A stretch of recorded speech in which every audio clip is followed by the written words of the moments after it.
Bonjour, dans cette vidéo, nous allons transformer une expression pour exprimer une variable en fonction d'une autre.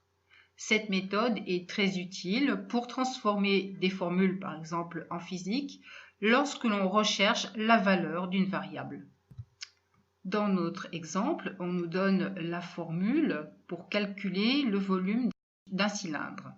Donc, V est égal à pi r au carré fois h.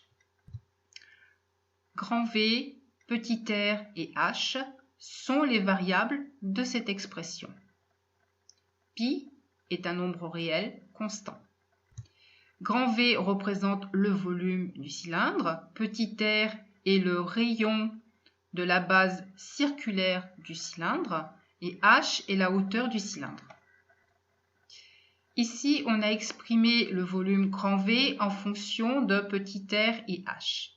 Cela signifie que si l'on fait varier les valeurs de petit r et de h, alors V, qui dépend de ces variables, va aussi varier.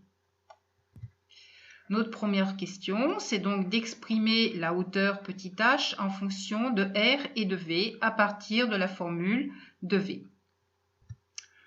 Pour commencer, on va donc isoler h, donc à gauche de l'égalité, pour avoir h égale une expression en fonction de r et de grand V.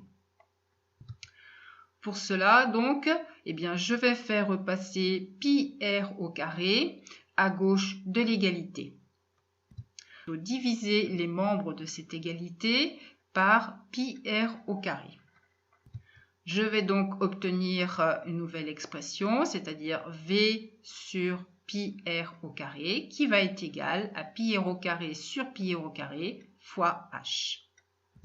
Je vais simplifier le membre de droite, ma fraction pi r au carré sur pi r au carré. Donc j'ai la même chose au numérateur, au dénominateur, donc le quotient va être égal à 1, ce qui fait que ça va être égal à h. D'où l'égalité, h est égal à v sur pi r au carré.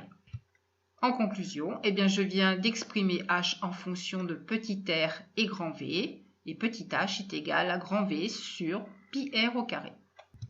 Deuxièmement, on veut exprimer petit r, le rayon donc de la base circulaire, en fonction de petit h et de grand V. Même chose, il va falloir isoler petit r, donc d'un côté de l'égalité, et de l'autre côté, je vais avoir une expression avec petit h et grand V. Mais avant, il va falloir d'abord isoler r au carré.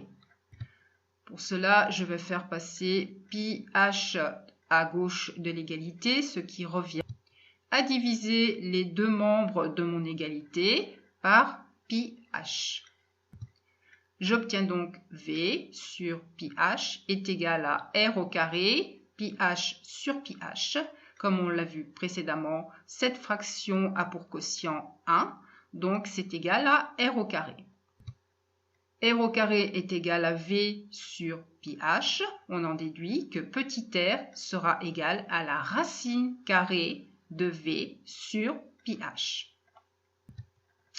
On peut donc en conclure que l'expression de r en fonction de petit h et de grand V, ce sera cette égalité où petit r va être égal à la racine carrée, donc du quotient v sur pi h. Maintenant, vous savez transformer une formule pour exprimer une variable en fonction d'autres variables afin de calculer sa valeur. Maintenant, cette vidéo est terminée. Je vous dis au revoir et à très bientôt.